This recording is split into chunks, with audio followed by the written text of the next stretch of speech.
इस वीडियो में हम बात करने वाले हैं सीबीएसई क्लास 10th के मैथमेटिक्स स्टैंडर्ड के जो सैम्पल पेपर जो सीबीएसई की तरफ से निकला है 2023 के बोर्ड एग्जाम के लिए, तो उस एग्जाम को सोल्व करने वाले हैं।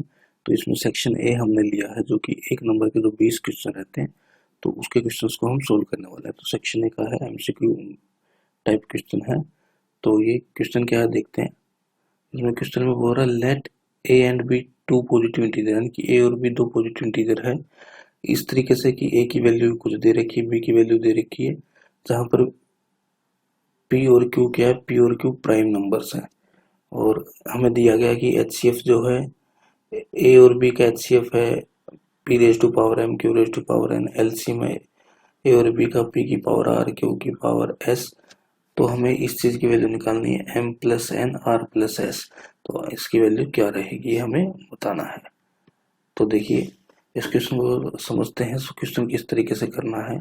क्वेश्चन ज़्यादा टफ नहीं है, सिंपल क्वेश्चन है। सबसे पहले दो नंबर दिए गए हैं, एक दिया है ए की वैल्यू दे रखी है पी की पावर 3 क्यू की पावर 4, और दूसरा नंबर हमें गिवन है बी, इसकी वैल्यू दे रखी है पी की पावर 2 क्यू की पावर 3। तो सबसे पहले तो हम इसका एचसीएफ निकाल लेते हैं और एलसीएम निकाल लेते हैं। तो अगर मैं एचसीएफ निकालता हूँ ए का और बी का, एचसीएफ का मतलब हाईएस्ट कॉमन फैक्टर है ना।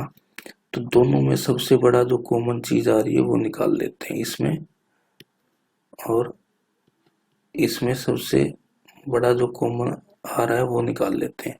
तो देखिए p की पावर 3 यहाँ है, p की पावर 2 यहाँ, तो p की पावर 2 कॉमन निकाल सकते हैं। q की पावर 4 है, q की पावर 3 है, तो q की पावर 3 निकाल सकते हैं। यानी कि एक्चुअली एचसीएफ इसका ये आ रहा है, जबकि हमें दिया क्या है, एचसीएफ दिया गया ये p की पावर m क्यू की पावर n। तो इससे कंपेयर करते हैं तो p की पावर m क्यू की पावर n, ये हमारा एचसीएफ आ गया। इसको हम अभी नोट कर लेते हैं कि एचसीएफ ये है। सेम इसी तरीके से अगर मैं एलसीएम निकालना हूँ इन्हीं दो नंबर का लोवेस्ट कॉमन मल्टीपल, तो एलसीएम किस तरीके से निकलता है। एलसीएम निकलता है कि दो नंबर हैं, उन दोनों नंबर में इसके फैक्टर कर लेते हैं। इसके फैक्टर क्या होंगे, पी पी पी 3p और 4 बार क्यू है, ठीक है। तो क्यू क्यू क्यू क्यू मैं बिल्कुल बेसिक तरीके से बता रहा हूँ ताकि आपको कंफ्यूजन ना हो। इसी तरीके से जो बी नंबर है वो क्या है, पी स्क्वायर क्यू की पावर 3। तो इसको मैं करूँगा तो पी पी और क्यू की पावर 3, तो यानी कि 3 बार मैं क्यू लिख सकता हूँ। तो एलसीएम इसी तरीके से लेते हैं। तो एलसीएम क्या आएगा इसका, यहाँ से जो दोनों में है वो एक बार लिखा जाएगा, ये एक बार लिख दिया, ये दोनों में ये भी एक बार लिख दिया, ये जो एक बार है वो भी एक बार लिखा जाएगा एलसीएम के केस में, और ये एक बार लिखा जाएगा, ये एक बार लिखा जाएगा, ये एक बार लिखा जाएगा। यानी कि इस तरीके से क्यू क्यू क्यू, और जो सिंगल है वो भी एक बार लिखा जाएगा। यानी कि हमारा एलसीएम कितना आ गया, एलसीएम आ गया पी की पावर 3 क्यू की पावर 4, पी की पावर 3 क्यू की पावर 4। सिंपल फंडा है, अगर एचसीएफ निकालते हैं तो छोटे वाला नंबर निकल के आता है। अगर दोनों मतलब दोनों एक दूसरे से डिवाइड हो जाते हैं तो, और एलसीएम निकालेंगे तो बड़े वाला नंबर निकल के आएगा। मैंने फिर भी आपको स्टेप बाय स्टेप बता दिया। तो एलसीएम हमारा ये आ गया और एचसीएफ हमारा ये आ गया, जबकि एलसीएम हमें क्या दिया गया, एलसीएम दिया गया पी की पावर आर क्यू की पावर एस। तो यानी कि पी की पावर आर क्यू की पावर एस। तो अगर मैं कंपेयर करता हूँ तो देखिए एम की वैल्यू आ गई 2, एन की वैल्यू आ गई 3। एम हो गया 2, एन हो गया 3, आर हो गया 3, एस हो गया 4। अब हमें निकालना क्या, एम प्लस एन, एम और एन को जोड़ लेते हैं। तो हमें निकालना m plus n into r plus s. तो एम प्लस एन यानी कि 2 प्लस 3, आर प्लस एस यानी कि 3 प्लस 4। तो 2 और 3 हो गए 5, और 4 और 3 हो गए 7, 7 5 जा 35। एक नंबर का क्वेश्चन पूरा सोल्व नहीं करना आपको, आपको केवल ऑप्शन पे लिखना है, उसको कर देना है। तो ऑप्शन नंबर सी इसका करेक्ट है, 35 इसका आंसर आना था। अब क्वेश्चन नंबर 3 देखते हैं। क्वेश्चन नंबर 3 क्या बोल रहा है, if alpha and beta are zero of polynomial, एक पोलिनोमियल हमें गिवन है और अल्फा और बीटा उसके जीरोज है यानी कि रूट है, और एक कंडीशन हमें दी गई कि alpha plus beta is equal to alpha into beta, तो पी की वैल्यू हमें बताने की क्या होगी। तो देखिए सबसे पहले तो इसका मैं आपको तरीका बता देता हूँ क्या है। सबसे पहले तो पोलिनोमियल देखते हैं। पोलिनोमियल गिवन क्या है, एफ एक्स हमें गिवन है P x square minus 2x plus 3p, ये हमें पोलिनोमियल गिवन है। तो अगर मैं इसके जीरोज निकालूं, अल्फा बीटा इसके जीरोज गिवन है, तो क्या होता है कि जो दोनों रूट का जो सम होता है वो क्या होता है, माइनस बी बाई ए होता है, और जो प्रोडक्ट होता है सी बाई ए। तो इसको एक बार वेरीफाई कर लेते हैं कि बोल क्या रहा है। तो यहाँ से ये कंडीशन रहती है किसी भी क्वाड्रेटिक इक्वेशन के जो रूट होते हैं उनका सम जो होता है वो माइनस बी बाई ए होता है, और जो प्रोडक्ट होता है वो होता है सी बाई ए। और इन्होंने हमें बोला कि ए प्लस बी यानी कि अल्फा प्लस बीटा और अल्फा बीटा दोनों बराबर है। तो दोनों को अगर मैं बराबर करता हूँ तो minus B A is equal to C, है ना। तो ए से ए कैंसिल हो गया, यानी कि यहाँ से हमें पता लग गया कि माइनस बी और सी की वैल्यू बराबर होगी। अब बी की वैल्यू क्या है, बी की वैल्यू है ये, बी की वैल्यू है -2, क्योंकि यहाँ जो x के साथ होता है वो b होता है। तो b की वैल्यू है -2, तो -2, और c की वैल्यू क्या है, जो ये पूरा जो ये नंबर है 3p, ये है इसकी वैल्यू। अब यहाँ से माइनस माइनस हो गया हमारा प्लस, यहाँ से आ गया 3p, तो p की वैल्यू क्या होगी, ये जो यहाँ 3 आपस में मल्टीप्लाई में है तो नीचे जाएगा तो 2 के डिवाइड में जाएगा, तो 2/3 इसका एग्जैक्ट आंसर होगा। तो इसका आंसर होगा 2/3 प्लस का 2/3, का ऑप्शन नंबर बी हमारा करेक्ट है। अब मैं आपको बता देता हूँ इसका फंडा क्या है। देखिए कोई भी क्वाड्रेटिक इक्वेशन होती है वो उसकी जनरल फॉर्म ये होती है ax² plus bx plus c equal to 0। अब यहाँ x के साथ जो नंबर है उसका साइन के साथ लेना है, तो प्लस रखना, तो वो फिर बचेगा b, x² के साथ a, बचा हुआ नंबर c। तो यहाँ x के साथ जो चीज़ है वो पूरा b है, यानी कि -2 जो हो b है, तो b की जगह मैंने -2 रखा। अब माइनस फार्मूले में पहले से ही था, तो इसलिए ये सोल्व करने के बाद 2/3 आया आंसर, तो इसका ऑप्शन नंबर बी इसका सही है। अब क्वेश्चन नंबर 4 की बात करते हैं। देखिए क्वेश्चन नंबर 4 क्या है, इफ सिस्टम ऑफ इक्वेशन, दो इक्वेशन हमें दी गई है 3x plus y is equal to 1, और दूसरी इक्वेशन हमें ये दी गई है इज इनकंसिस्टेंट, तो हमें के की वैल्यू बतानी थी। देखिए सबसे पहले मैं आपको बता दूं कंडीशन क्या होती है। ये 3 केस होते हैं, 2 केस होते हैं मेनली। एक होता है कंसिस्टेंट, कंसिस्टेंट में 2 केस आते हैं। पहला रहता है वन सॉल्यूशन का, इसी को हम बोलते हैं यूनिक सॉल्यूशन, और एक रहता है मैनी सॉल्यूशन का, इसी को हम बोलते हैं इनफाइनाइट सॉल्यूशन। ठीक है, तो वन सॉल्यूशन का केस है कि दो लाइन आपस में से काट रही है, एक सॉल्यूशन हो गया। मैनी सॉल्यूशन का मतलब कि दो लाइन एक दूसरे के ऊपर है, तो होगा मैनी सॉल्यूशन का, ये मैनी सॉल्यूशन का केस है, और ये वाला केस हो गया आपका वन सॉल्यूशन का। यह है कंसिस्टेंट की कंडीशंस। लेकिन अब बात करें इनकंसिस्टेंट की, यानी कि तो इनकंसिस्टेंट के केस में क्या रहता है, तो इनकंसिस्टेंट के केस में दोनों लाइन पैरेलल ली जाती है, और इनकी कंडीशन क्या रहती है, इसकी कंडीशन रहती है कि अगर मान लीजिए इक्वेशन है A X plus B Y plus C is equal to 0, ठीक है। तो एक इक्वेशन में मान लेते हैं 1 1 1, दूसरी में a2x plus b2y plus c2 is equal to 0। तो हमारे पास इनकंसिस्टेंट की कंडीशन रहती है कि a1/a2 जो है वो b1/b2 के बराबर रहता है, लेकिन बराबर नहीं रहता c1/c2 के। तो बस इसी को फुलफिल करा के हमारे पास k की वैल्यू आ जाएगी। a1 हो गया पहली इक्वेशन के x के सामने वाला 3, a2 हो गया ये 2 दूसरी इक्वेशन में x के साथ जो है 2k-1, b1 हो गया ये y के साथ कुछ नहीं मतलब 1 है, और यहाँ y के साथ क्या, y के साथ है k-1, और तीसरी कंडीशन ये रहेगी नॉट इज इक्वल टू वाली, तो ये तो इज इक्वल टू 1/2k+1, ठीक है। तो हमें यहाँ k की वैल्यू पूछी है, यानी कि इज इक्वल टू वाला केस ले लेंगे, ये वाला केस लेके इसको सोल्व करेंगे, हमारे पास आंसर आ जाएगा। तो क्रॉस मल्टीप्लाई करते तो क्या आएगा, 3 की मल्टीप्लाई होगी k माइनस 1 से, और यहाँ 1 की मल्टीप्लाई होगी 2k माइनस 1 से। तो यहाँ से आ गया 3k माइनस 3, ये हो गया 2k माइनस 1। अब 3k इस तरफ ऐसे, ये 2k इस तरफ आएगा तो माइनस का हो जाएगा, और ये जो 3 है माइनस का उस तरफ गया तो प्लस का हो जाएगा। यहाँ से हो गया 3k माइनस 2k, ये आ गया k, ये 3 में से 1 गया तो बचा 2, तो k की वैल्यू आ गई 2। तो आंसर ऑप्शन नंबर डी इसका करेक्ट आंसर है।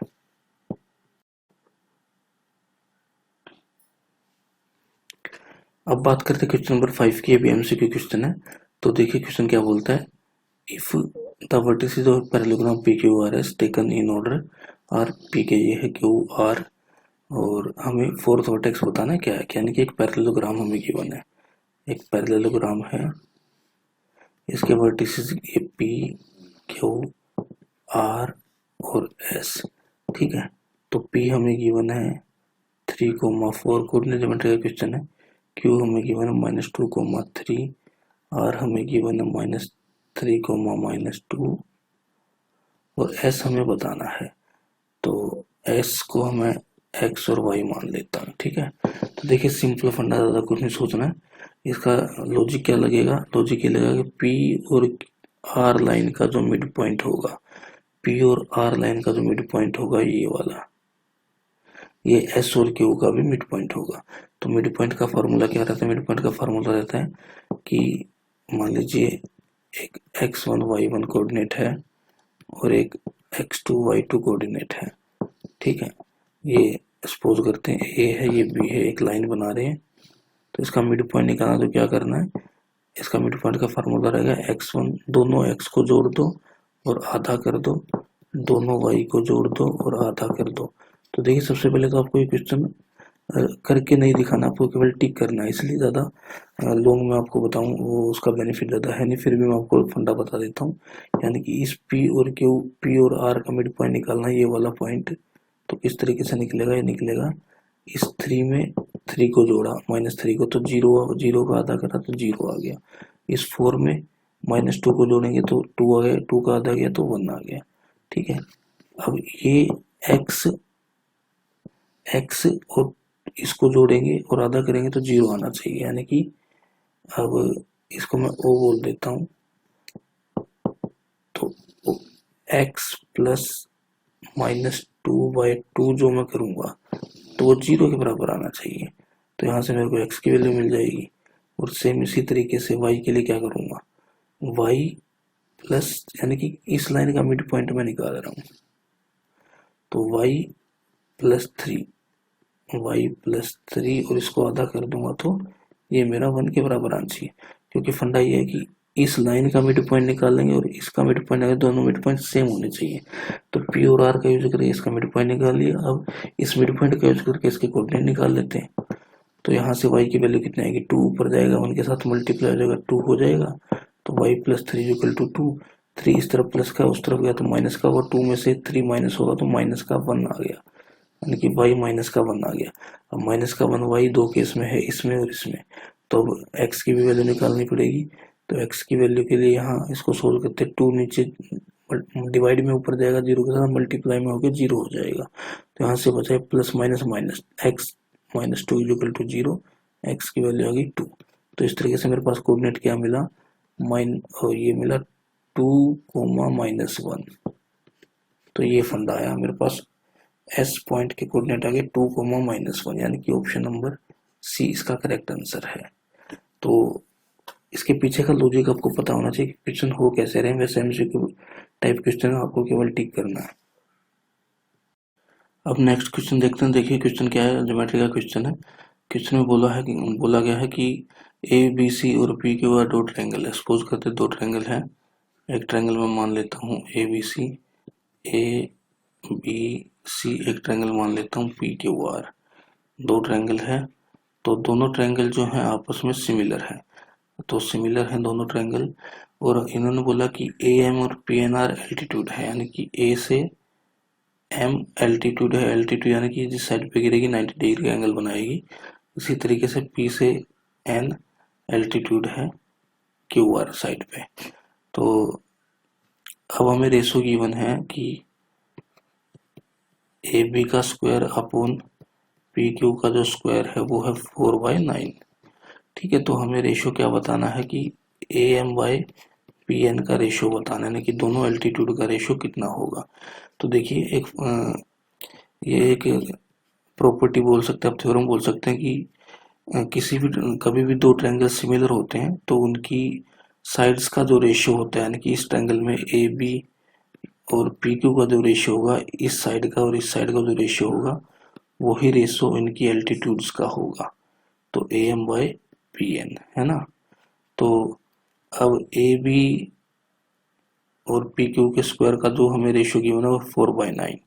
तो इस तरीके से अगर मैं A B by P Q निकालूंगा तो A B by P Q हो जाए मेरा, इसका अंडर रूट होके 2/3 हो जाएगा। स्क्वायर इस तरफ स्क्वायर इस तरफ होगा, स्क्वायर रूट होगा 2 का हो गया, 4 का हो गया 2 और 3 9 का हो गया 3। तो A B by P Q की वैल्यू मेरी अगर 2/3 आ रही है तो ये प्रॉपर्टी बोल रही है कि उनके एल्टीट्यूड का भी रेशियो वही होना चाहिए। तो A M by P N भी कितना आ जाएगा 2/3।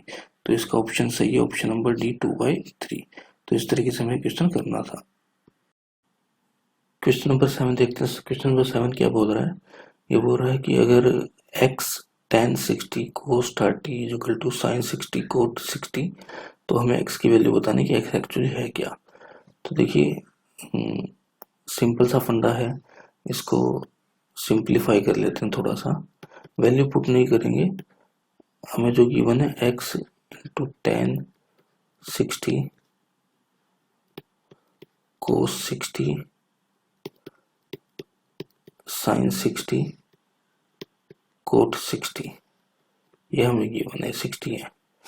तो x को यहीं छोड़ देते, बाकी सारी चीजों को उस साइड भेज देते। तो साइन 60 कोट 60, अभी यहाँ मल्टीप्लाई में था, ये आएगा तो डिवाइड में आ जाएगा। यहाँ पे हो गया tan 60 और ये हो गया cos 60। अब वैल्यू पुट कर दीजिए। साइन 60 की वैल्यू होती है √3/2, ये आपको टेबल याद होना चाहिए। कोट 60 की वैल्यू होती है 1/√3। tan 60 की वैल्यू होती है √3, cos 60 की वैल्यू होती है 1/2। तो इसने इसको काटा तो ऊपर बचा 1/2, नीचे बचा √3/2। इस 2 ने इस 2 को भी काट दिया, तो फाइनली हमारे पास आया 1/√3। 1/√3 आया। तो ये इनमें से किसका होता है वो आपको चेक कर लेना। cos 30 की वैल्यू होती है √3/2, यानी कि ये नहीं है। tan 30 की वैल्यू होती है 1/√3, यानी कि यही है। sin 30 की वैल्यू होती है 1/2, ये भी नहीं है। cot 30 की वैल्यू होती है √3। ठीक है, तो इस तरीके से हमारे पास ऑप्शन नंबर बी जो है वो tan 30 वो सही है। तो इसका आंसर कौन था, ऑप्शन नंबर बी। अगला क्वेश्चन देखते हैं। अगला क्वेश्चन ट्रिग्नोमेट्री का है। तो हमें गिवन है कि sin theta plus cos theta की जो वैल्यू वो है √2, हमें tan theta plus cot theta की वैल्यू निकालनी है। तो देख लीजिए, ये हमें गिवन है और इस चीज़ की हमें वैल्यू निकालनी है। तो ऐसे केस में क्या करना है आपको tan को और cot को सिंप्लीफाई कर लेना। tan होता है sin theta upon cos theta और cot होता है cos theta upon sin theta. तो उसको थोड़ा सिंप्लीफाई करके सोल्व कर लेते हैं, बाकी देखते हैं क्या आएगा।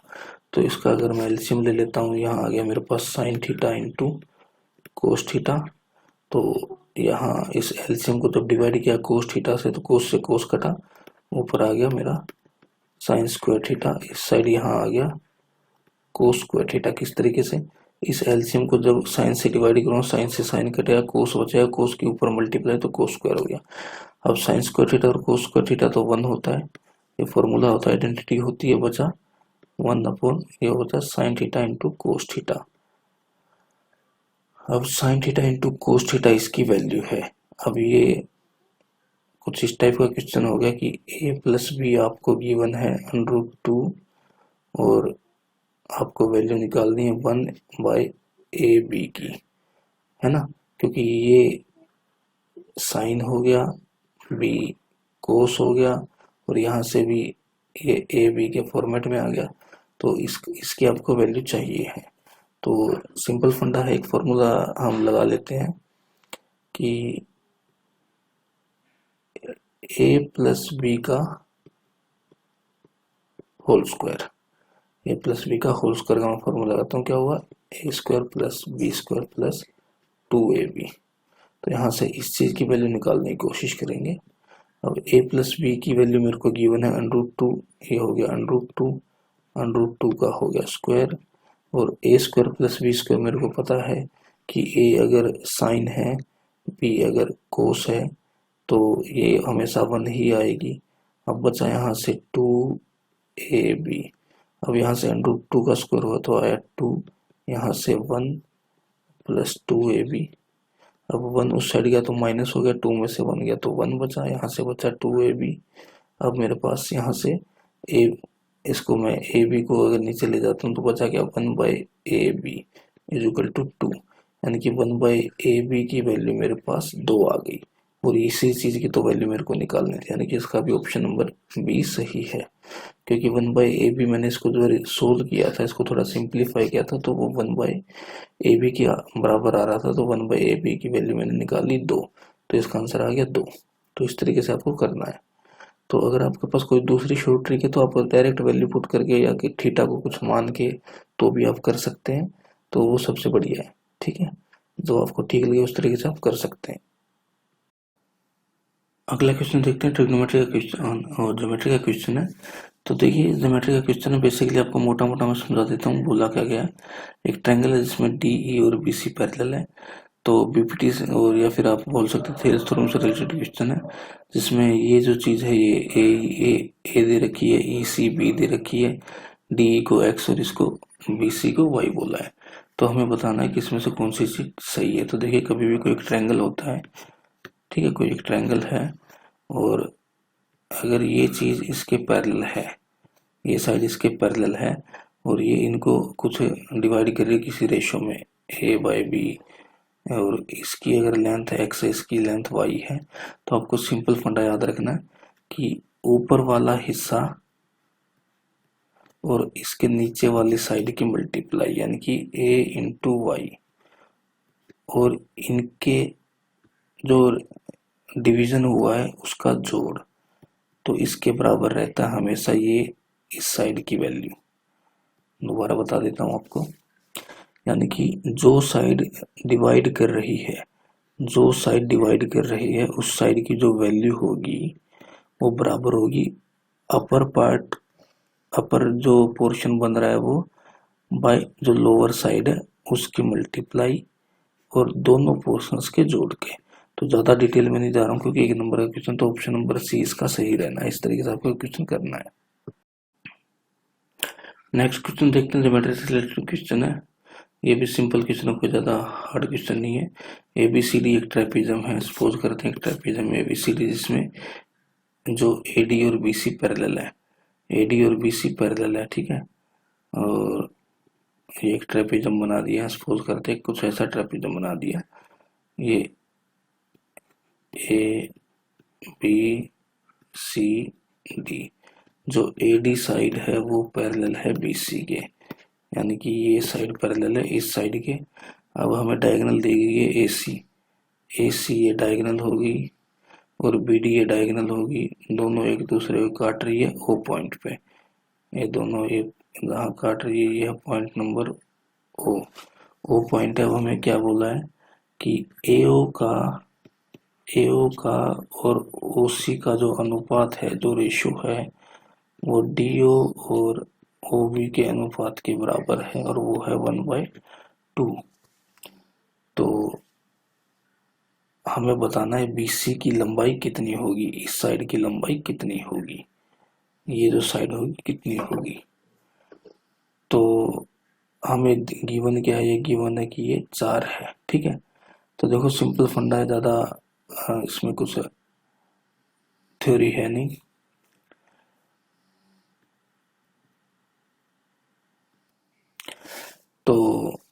इसको समझने के लिए देखिए जो जो ट्रायंगल है, ये वाला एंगल जो है ये वर्टिकली अपोजिट एंगल है दोनों, ये एंगल बराबर हो गया ना।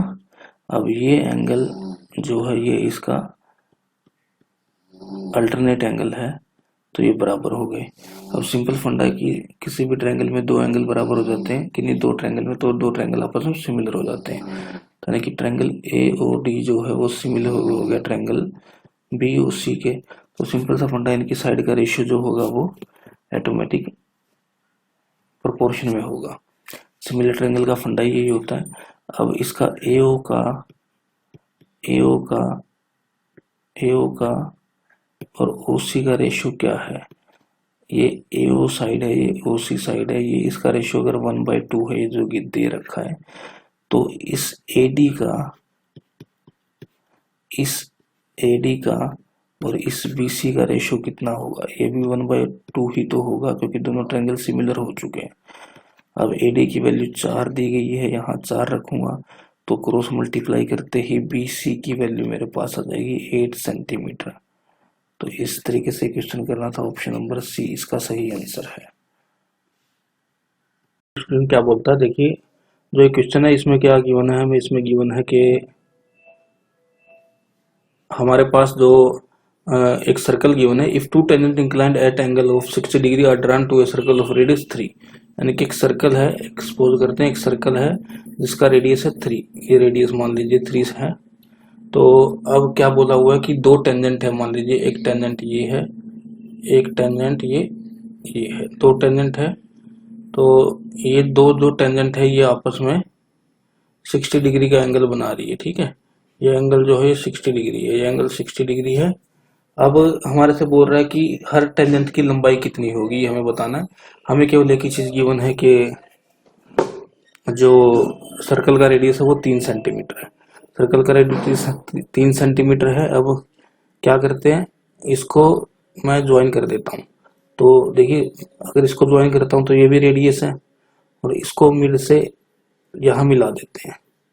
तो एक्चुअली जो दो ट्रायंगल है ये कॉन्ग्रुएंट ट्रायंगल है, क्योंकि आउटर पॉइंट से, किसी भी आउटर पॉइंट से, सपोज करते हैं आउटर पॉइंट है, आउटर पॉइंट से जो टेंजेंट की जो लंबाई होती है, ये टेंजेंट इसके बराबर होगी, नो डाउट लंबाई बराबर होगी, इसलिए जो एक की वैल्यू आएगी वो दूसरे की हो जाएगी। अब ये साइड रेडियस है, ये साइड रेडियस है, दो बराबर है, ये साइड कॉमन है, तो दो ट्रायंगल जो कॉन्ग्रुएंट हो गए तो क्या होगा, ये एंगल जो है, ये वाला जो एंगल है और ये एंगल जो बराबर हो जाएंगे। पूरा एंगल 60 का है तो ये रह गया 30 का, ये भी रह गया 30 का। अब मेरे पास एक ट्रायंगल है, ये एक इस तरीके का एक ट्रायंगल हो गया जिसमें ये एंगल 90 डिग्री है, कि रेडियस और टेंजेंट एक दूसरे पे 90 डिग्री का एंगल बनाती है, एंगल 90 डिग्री है। तो ये मेरे को गिवन है 3 और ये एंगल है मेरे पास 30 डिग्री, और मेरे को इस चीज की वैल्यू निकालनी है। यानी कि ये हाइपोटेन्यूस है, 90 डिग्री के सामने वाली साइड हाइपोटेन्यूस, ये थीटा के सामने परपेंडिकुलर हो गया, बचा बेस। तो ट्रिग्नोमेट्री का एक ऐसा फार्मूला लगा देते हैं जिसमें मेरे को P पता है, B निकालना है, यानी कि cos 30 निकाल दे, cos 30 इक्वल टू cos 30 नहीं tan 30 लगा देते। tan 30 क्या होता है, P/B, tan 30 equal to P/B। तो tan 30 की वैल्यू होती है 1/√3, और P की वैल्यू मेरे को गिवन है 3, और B ने मेरे को निकालना, क्रॉस मल्टीप्लाई कर दूंगा तो टेंजेंट की लंबाई आ गई मेरे पास 3√3। तो इसका ऑप्शन नंबर डी इसका करेक्ट आंसर है। इस तरीके से हमें क्वेश्चन करना है। अब आपको सिंपल फंडा बता देता हूँ, फंडा क्या है। इसी तरीके का कोई दूसरा क्वेश्चन आता है तो सिंपल आप एक बात याद रखिए, कोई सर्कल है, सर्कल का रेडियस अगर r गिवन है, और अगर एंगल, जो भी हमें एंगल गिवन है उसका हाफ लेना है हमें, है ना। तो फार्मूला अगर मैं बताऊं सीधा आपको, तो सीधा फार्मूला क्या लगा सकते हो आप सीधा फार्मूला लगा सकते हो। अगर आपको टेंजेंट की लेंथ निकालनी है तो वो होगा आपका r कोट थीटा, ये एंगल थीटा होगा, है ना। अगर पूरा एंगल थीटा है तो उसका आधा, यानी कि सिंपल फंडा है। अगर आपको टेंजेंट की लेंथ निकालनी है तो r कितना था, 3 था, और कोट कितना है, कोट 60 है, ये थीटा 60 था, 60 का आधा होगा 30, कोट 30 की वैल्यू होती है √3, तो 3√3, तो सिंपल फार्मूला है। इस टाइप का कोई भी क्वेश्चन आया आपको तो r कोट θ/2 आप फार्मूला लगाइए, ये है टेंजेंट की लेंथ। तो एमसीक्यू है, ज़्यादा टाइम आपको वेस्ट करना नहीं, तो इसी तरीके से आप फार्मूला याद कर लो तो सबसे बढ़िया है। तो इस तरीके से इसका ऑप्शन नंबर डी इसका करेक्ट आंसर था। अगला क्वेश्चन देखिए, क्वेश्चन नंबर 12 क्या है। क्वेश्चन नंबर 12 भी ज्योमेट्री का है। ये हमें गिवन है कि the area of a circle that can be inscribed in A square of 6 centimetre. एक स्क्वायर है, इस तरीके से एक स्क्वायर है हमारे पास।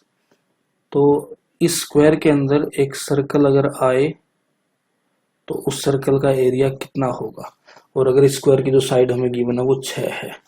तो देखिए सिमेट्री का सिंपल फंडा लगा देते हैं। ये सेंटर है, सर्कल का भी सेंटर होगा और ये स्क्वायर का भी सेंटर होगा। स्क्वायर का एरिया कितना होगा ये हमें हमसे पूछा है। तो देखिए ये सिंपल फंडा आप लगा लीजिए कि ये जो सर्कल है, ये वाला जो पॉइंट होगा, ये इसको आधा आधा डिवाइड करेगा। एमसीक्यू है, ज़्यादा मैं डिटेल दे नहीं रहा हूँ।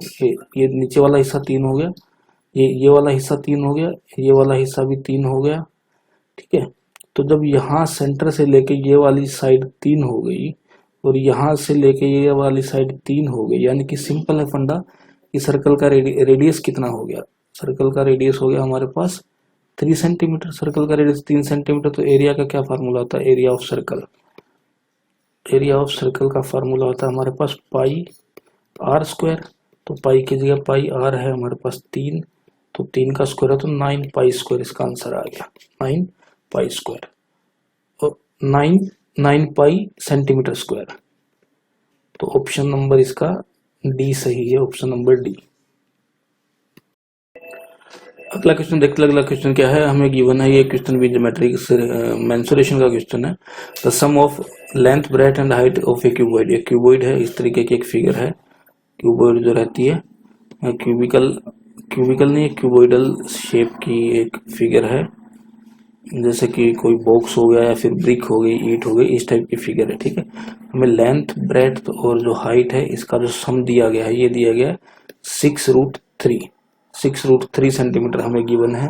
और बोला कि इसकी जो डायगोनल की लेंथ है वो कितनी है, वो है डायगोनल की लेंथ हमें गिवन है 2√3। तो हमें इसका टोटल सरफेस एरिया निकालना है।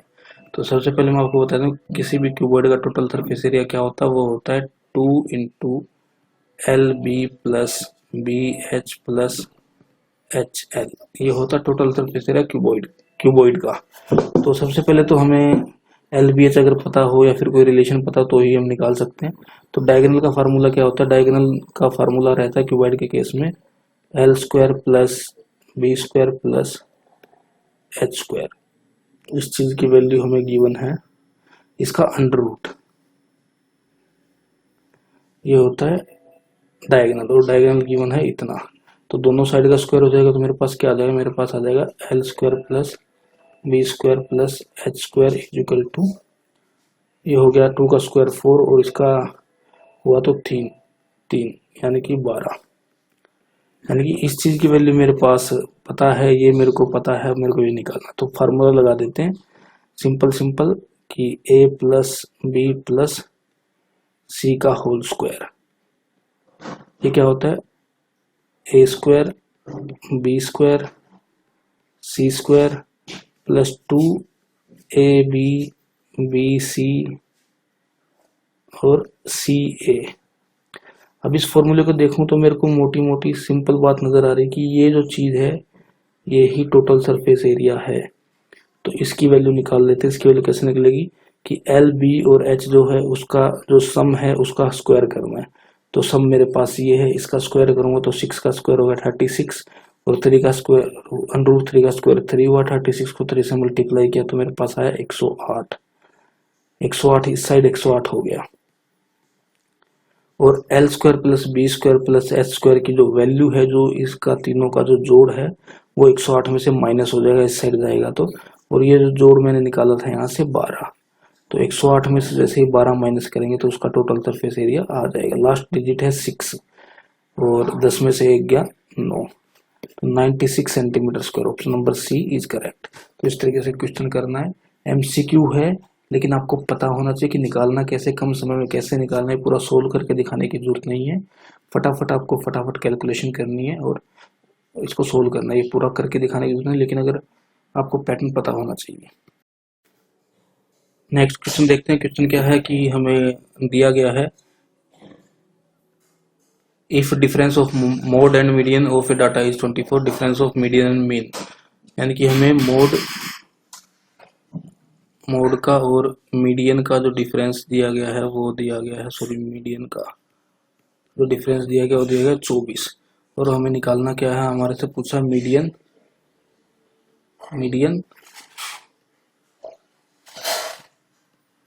और मीन का डिफरेंस हमारे से पूछा है, ये क्या होगा।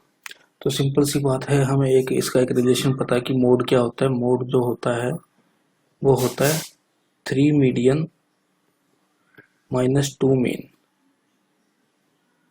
ठीक है। तो इसी का एक इस चीज का और इस चीज का यूज करके हम निकाल सकते हैं। अब मोड माइनस हमें किसका निकालना है, मीडियन और मीन रखने हैं, तो यानी कि मोड को हटा दो, तो यहाँ से मोड की वैल्यू निकाल लेता हूँ, क्या होगी। तो ये मीडियन जो है माइनस का है उस तरफ जाएगा तो 24 हो जाएगा प्लस का 24 के साथ, यानी कि मोड की वैल्यू आएगी 24 प्लस मीडियन, और यहाँ हमें गिवन है 3 मीडियन माइनस 2 मीन। अब मेरे को मीडियन में से मीन माइनस करना है ना, तो सारी चीज को एक साइड ले लेते हैं, यहाँ 24 छोड़ा, इस तरफ क्या हुआ 3 मीडियन, अब ये एक मीडियन इस साइड गया तो ये भी माइनस का हो गया 1 मीडियन माइनस 2 मीन। अब 3 में से एक गया तो 2 मीडियन बचे, 2 मीडियन माइनस 2 मीन, 2 कॉमन ले लेते हैं, यहाँ से 2 कॉमन आया तो मीडियन माइनस मीन, ये क्या हो गया 24, है ना। तो 2 उस साइड नीचे जाएगा तो उसको 24 को डिवाइड कर देगा, तो मेरे पास वैल्यू आ गई 12। तो इसका ऑप्शन नंबर बी इसका correct answer, option number B 12। तो फंडा सिंपल है, अगर आपको मोड का और मीडियन का डिफरेंस दिया गया है, कुछ भी मान लेते x, ठीक है, और आपसे पूछा है कि मीडियन का और मीन का निकाल लो, तो इसका आधा रहेगा हमेशा। तो अगर ये 24 दिया गया था तो उसका आधा। अगला क्वेश्चन देखते हैं, the number of revolution made by circular wheel of radius 0.25 metre in rolling 11 kilometre, यानी कि अगर एक पहिया है जो कि सर्कुलर है और जिसका की रेडियस हमें गिवन है 0.25 मीटर, ये इसका रेडियस है 0.25 मीटर, और अगर ये 11 किलोमीटर डिस्टेंस कवर करता है, 11 किलोमीटर का डिस्टेंस अगर कवर करता है तो टोटल कितने रिवॉल्यूशन कर देगा। तो देखिए एक रिवॉल्यूशन जो होता है वो होता है इसके सरकमफ्रेंस के बराबर, क्योंकि एक रिवॉल्यूशन में ये पूरा एक सरकमफ्रेंस कवर कर देगा। अगर ये पॉइंट अभी यहाँ है तो इसका एक रिवॉल्यूशन जब माना जाएगा जब ये वापिस से घूम के एक राउंड पूरा करके यहाँ आएगा, तो ये जो डिस्टेंस होगा ये इसका एक रिवॉल्यूशन जो होगा ये एक सरकमफ्रेंस के बराबर होगा, तो यानी कि 2πr, ठीक है। तो हमें टोटल रिवॉल्यूशन बताना है 11 किलोमीटर में कितने होंगे, तो पहले 2πr निकाल लेते हैं। 2πr यानी कि इसका एक सरकमफ्रेंस निकाल लेते हैं, पाई की वैल्यू 22/7 रख दी, आर की वैल्यू है मेरे पास ये 0.25, तो 0.25 यानी कि 25/100, ठीक है। तो ये मेरे पास आ गया इसका सरकमफ्रेंस। अब टोटल डिस्टेंस कितना लेना है मेरे को, टोटल डिस्टेंस लेना है 11 किलोमीटर, यानी कि 11 × 1000 इतना मीटर लेना है। अब इसको इस एक एक एक रिवॉल्यूशन के उससे डिवाइड कर देते हैं, एक रिवॉल्यूशन में जितना डिस्टेंस कवर करता है, तो हमारे पास एग्जैक्ट वैल्यू आ जाएगी कि टोटल रिवॉल्यूशन ये कितने करेगा, 25/100। अब इसे 11 ने इसको 22 को काटा 2 पे, ठीक है। अब 25 ने इसको काटा 1000 को 40 पे, और ये जो चीजें हैं ये इस 2 ने काट दिया 40 को 20 पे, और जो 7 और ये एक 2 और बचा, फिर ये 2 ने काट दिया इसको 20 को 10 पे। अब यहाँ नीचे कुछ नहीं बचा, 7 और 100 बचा, तो ये प्लट के ऊपर चले जाएंगे, और ऊपर क्या बचा, ऊपर बचा है केवल 10, तो 10 इंटू आपके पास आ गया 7 × 100, तो यानी कि 7000, 7000 टोटल रिवॉल्यूशन वो कवर कर दिया 11 किलोमीटर कवर करने में। तो इसका ऑप्शन नंबर डी इसका सही आंसर है। अब नेक्स्ट जो क्वेश्चन है वो प्रोबेबिलिटी से रिलेटेड है। देखिए इसमें क्या बोला कि दो डाइस है जो एक बारी दो डाइस फेंके जाते हैं, ठीक है। तो हमें प्रोबेबिलिटी बतानी है कि कम से कम एक बार तो 6 आए ही आए। तो सबसे पहले आपको इसका सैंपल स्पेस एक देखना पड़ेगा। तो सैंपल स्पेस क्या रहेगा, उस पूरे सैंपल स्पेस को ना बना के मैं केवल हमारा जो फेवरेबल होगा उसको बनाऊंगा। सबसे पहले आउटकम कितने होंगे, टोटल आउटकम। तो देखिए टोटल आउटकम होते हैं, एक बार फेंका जाएगा तो 6 आते हैं, 1 से लेके 6 तक। तो कितनी बार फेंकेगा, 2 बार, तो 6 रेज टू पावर 2, यानी कि टोटल इसके सैंपल स्पेस में टोटल जो इवेंट्स होंगी वो होंगी 36, है ना। तो इसमें से मैं केवल 6 वाला ले लेता हूं। तो देखिए क्या होगा, ये 1 1 है, ऐसे यहाँ लास्ट में आएगा, ये 1 2 होगा, वही पहले पे 1 आएगा, दूसरे पे 1 आएगा, पहले पे 1 आ गया, दूसरे पे 2 आ गया, ऐसे ही करके यहाँ एक रहेगा 1 6, ऐसे ये पूरी लाइन रहेगी 2 6, यहाँ रहेगा 3 6, ऐसे ही करते करते 4 6,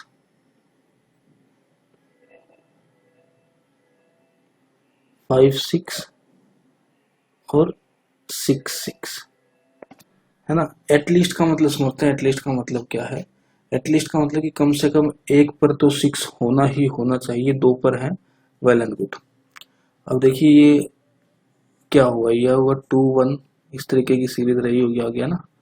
यहाँ रहेगा 3 1, पूरी सीरीज ऐसे रहेगी, 4 1 4 2 4 3 4 6 लास्ट में, ऐसे ही 5 1, है ना। और एक लास्ट जो रहेगी वो पूरी 6 की रहेगी, 6 1 6 2 6 3 6 4 6 5 और 6 6।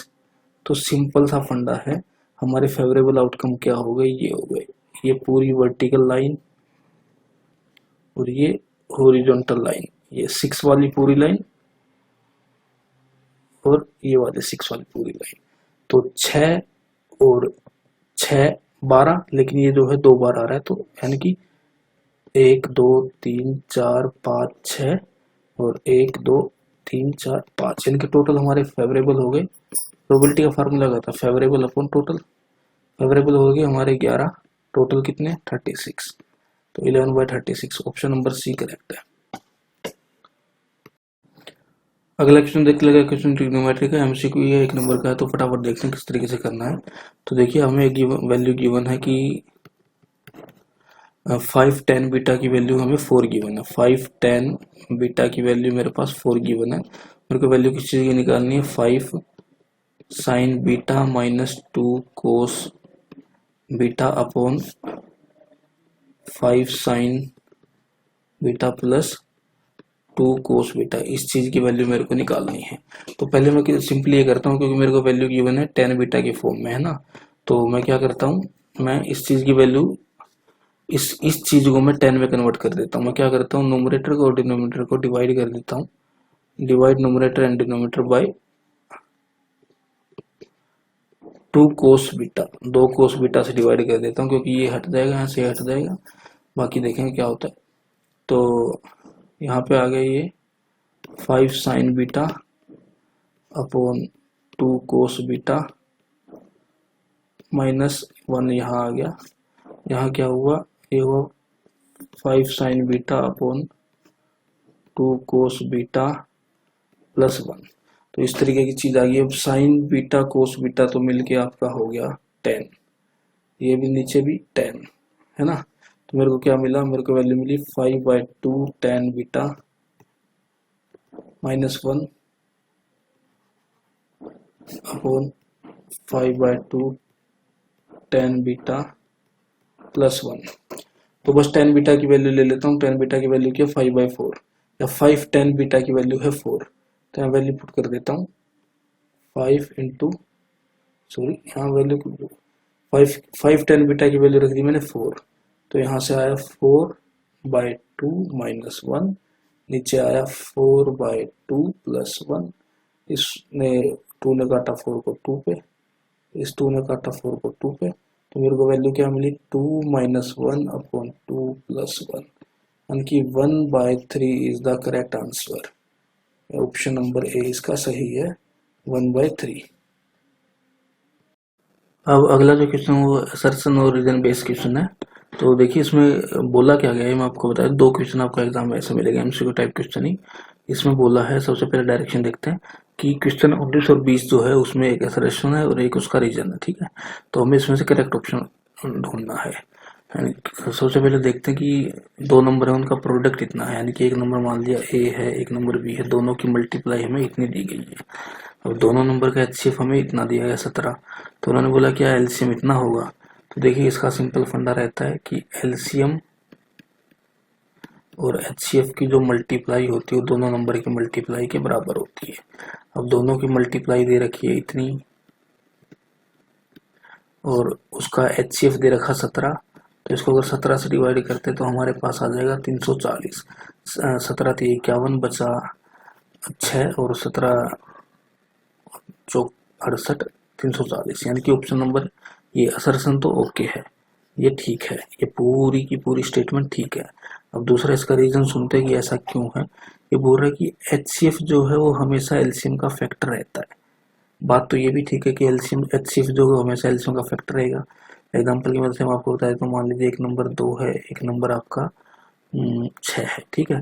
तो दोनों का अगर मैं एलसीएम लूंगा तो एलसीएम आएगा इन दोनों का, जैसे 2 के फैक्टर 2 करे, 6 के फैक्टर करूंगा तो 6 के फैक्टर क्या आएंगे 2 और 3। तो एचसीएफ इसका आया, एचसीएफ आया हमारे पास 2 और एलसीएम आया इसका ये 2 यहाँ से और 3 यहाँ से 6। तो एचसीएफ जो है ये 2 है, ये क्या 6 का फैक्टर है, बिल्कुल है।